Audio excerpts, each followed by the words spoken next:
Have you ever laid in bed at night, tired to the bone, but your mind just won't settle? You toss. You turn. The room is dark, but your thoughts are loud. And the next morning, your memory feels foggy, your body sluggish, and it's as if the night gave you no rest at all. If that sounds familiar, you're not alone. Many older adults quietly suffer through sleepless nights without realizing there's something they're doing, right before bed, that's stealing their rest and slowly clouding their memory. You see, aging doesn't mean you have to accept poor sleep or fading sharpness as your new normal. I know seniors in their 70s and 80s who still wake up refreshed, focused, and energetic, because they've learned how to protect their brain and body with just a few simple evening habits. In today's video, I'm going to walk you through 4 bedtime mistakes that most people over 60 make without even knowing they're harmful.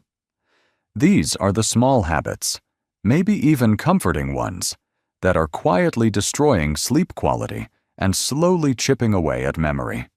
But here's the good news. Once you spot them, you can change them. And let me tell you this. The final one we'll talk about is the most dangerous of all. Not because it's rare, but because it's deeply emotional and harder to recognize. So please, stick with me to the end.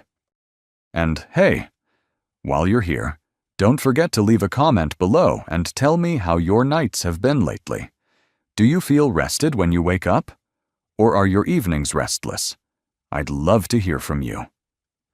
And if you find this helpful, make sure to subscribe to Health 365, because every day we share real, simple ways to help you live stronger, sleep better, and stay mentally sharp after 60.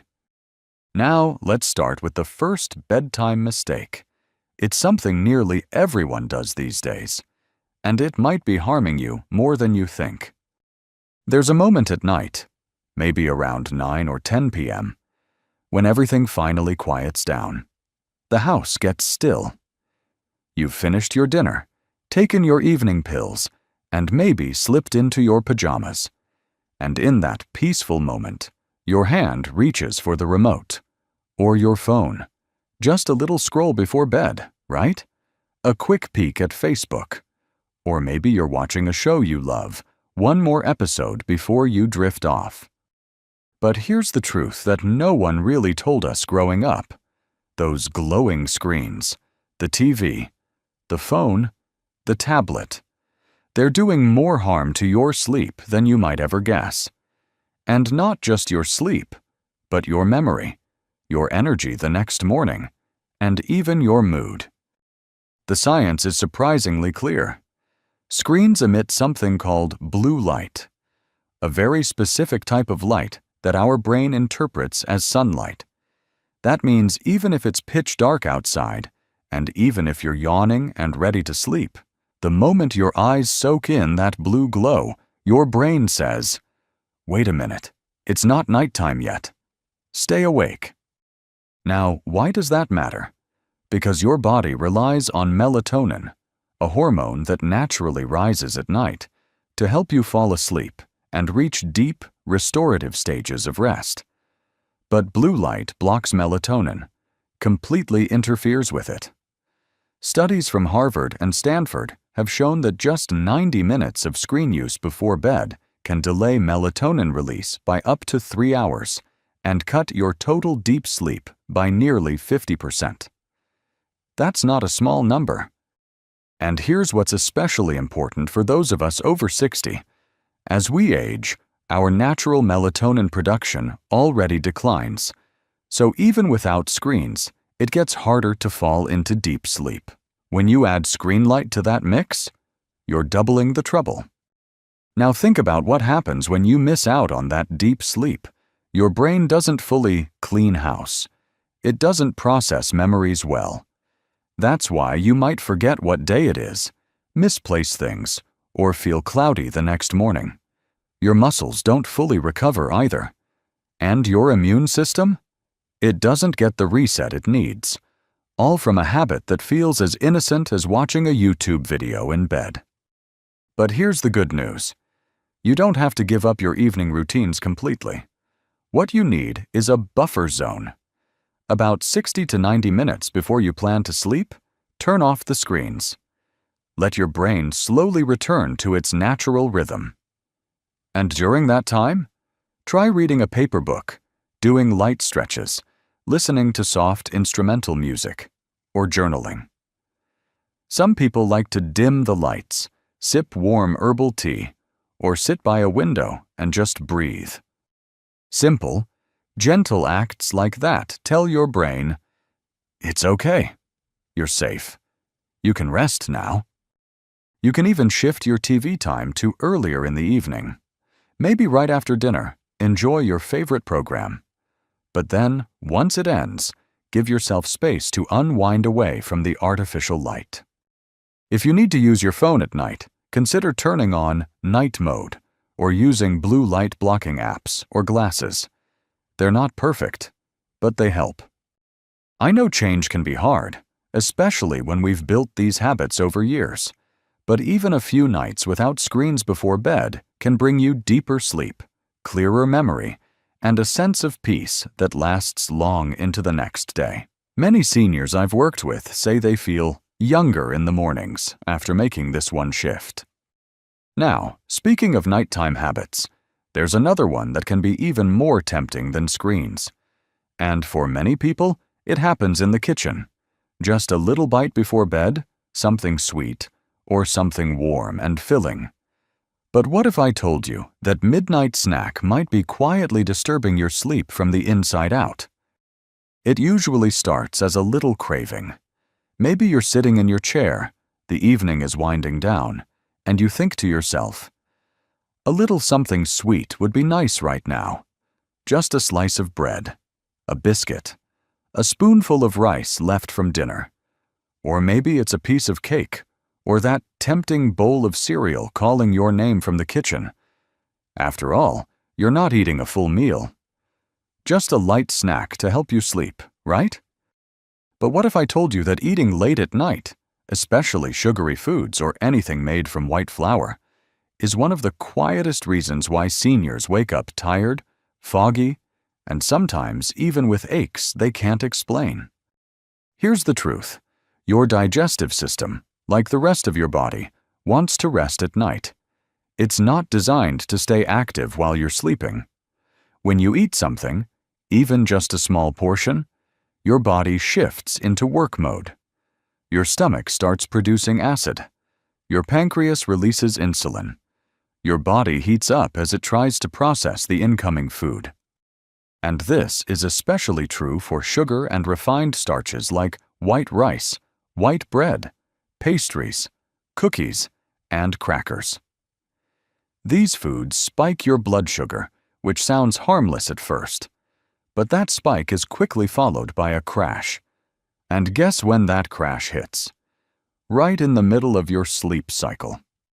That drop in blood sugar can cause you to wake up suddenly, feel hot or jittery, and even have strange dreams or restless tossing. Worse yet, eating late also raises your core body temperature, and your body needs to cool down to enter deep sleep. If your temperature is even slightly elevated, you'll stay in the lighter stages of sleep, where your brain can't do its nightly filing and cleaning. In fact, a study published in the Journal of Clinical Sleep Medicine found that seniors who ate within 2 hours of bedtime, especially carbohydrate-heavy meals, spent less time in deep sleep and woke up twice as often during the night compared to those who stopped eating earlier. Now, let's talk about the impact on memory. During deep sleep, the brain clears out waste proteins, including one called beta-amyloid, which is linked to cognitive decline. If you don't sleep deeply, that waste can build up over time, slowly affecting focus, recall, and even increasing your risk of dementia. So what can you do instead? The simplest change is this. Aim to finish eating at least 3 hours before bedtime. Let your stomach rest and give your body the calm it needs to slip into natural, restorative sleep. If you truly feel hungry before bed, choose something very light and protein-based instead of sugary. A small handful of almonds, a spoonful of cottage cheese, a few slices of cucumber, or a warm mug of chamomile tea with no sugar. These won't spike your blood sugar or keep your digestion buzzing all night. And I know, sometimes we eat at night not because we're hungry, but because we're lonely, or bored, or just want something comforting. I've spoken to many seniors who say food feels like company after dark. And I get that. But what if you could replace that late-night bite with a different kind of comfort? A phone call to a loved one, a warm bath, gentle music, and deep breathing. You deserve sleep that heals, not food that steals it. Now that we've explored how your stomach can interfere with your sleep, let's look at something just as sneaky. A substance that's hidden in your favorite evening drinks. It feels like a treat. But for your brain and your memory, it might be doing more damage than you think. There's something comforting about a warm drink in the evening, isn't there? Maybe a gentle cup of tea after dinner, or a square of dark chocolate with your favorite show, or even a late-night coffee if you're catching up with a friend or reading something deep and thoughtful. These little rituals feel so harmless, even soothing. But what if that warm, cozy moment is actually stealing hours from your sleep and slowly dulling your memory over time? You see, many people don't realize that caffeine is a sneaky little stimulant, and it lingers in your body far longer than you think. It's not just in coffee. It's in black tea, green tea, chocolate, even decaf coffee. Yes, really. And it doesn't just wake you up like we imagine it does in the morning. It stimulates your central nervous system. It increases alertness. It raises adrenaline. And it blocks the very signals your brain needs to start relaxing. Now here's where it gets serious. For us older folks, your body's ability to clear out caffeine gets slower as you age. A person in their 30s might process caffeine in 5 to 6 hours, but someone over 60? That same cup of coffee can stay active in the system for up to 10 hours. That means your 2 p.m. pick-me-up could still be bouncing around in your bloodstream at midnight, keeping your brain just alert enough to prevent deep, healing sleep. And when your brain doesn't reach those deep stages, something critical is lost. Memory consolidation. That's the process where your brain organizes your thoughts, stores what you've learned, and cleans up the noise from the day. Without that, small forgetful moments start sneaking in, misplacing names, losing track of conversations, feeling scattered. Over time, it becomes a fog that doesn't lift, even after 8 hours in bed. You might be thinking, but I only drink tea, not coffee. I hear that a lot. But here's the surprise. 1 mug of black tea can contain 40 to 70 milligrams of caffeine. That's enough to delay sleep, especially in sensitive individuals. Even some herbal teas labeled calming are blended with green or oolong tea leaves that contain caffeine unless you check the ingredients carefully. Dark chocolate is another quiet culprit. The darker it is, the more theobromine it contains, a natural stimulant that affects your nervous system like caffeine does. A few squares after dinner can make your heart beat faster, your thoughts race slightly, just enough to keep you from drifting into deep rest. So what can you do? If you enjoy warm drinks at night, switch to caffeine-free herbal teas. Chamomile, rooibos, peppermint, or lemon balm are all gentle choices that soothe your nervous system instead of stirring it. Look for teas that say caffeine-free or bedtime blend, and always check the fine print. If you love chocolate, save it for earlier in the day, maybe as an afternoon treat around lunch. That way, your body has time to clear the stimulants before night falls. And for coffee lovers, try cutting off all caffeine after 1 or 2 p.m. That single change can have a surprisingly deep effect. I've heard from seniors who said they slept better within days, just by adjusting their caffeine schedule. It's not about giving up everything you enjoy. It's about shifting the timing and listening to your body when it whispers instead of waiting for it to shout. Now, we've talked about screens, snacks, and stimulants, all physical habits. But sometimes, the thing that keeps you up at night isn't something you eat or drink. It's something you feel, a thought, a worry, a memory you can't let go of. Let's gently walk into that final, deeply personal bedtime habit, one that many seniors carry silently, night after night. There's a kind of silence at night that feels heavier than during the day. The lights are off, the phone stops buzzing, the world gets quiet, and suddenly, your thoughts get louder. You lie in bed, the room is still, but your mind? It's wide awake, thinking about what you forgot to do, worrying about tomorrow, replaying conversations from the past. Maybe something someone said still stings. Maybe it's the loneliness, or the feeling that life is changing too fast and you're just trying to hold on. This habit, taking your stress, regrets, or worries to bed with you, is one of the most powerful destroyers of sleep. And sadly, it's one of the most overlooked. You might not even notice it at first.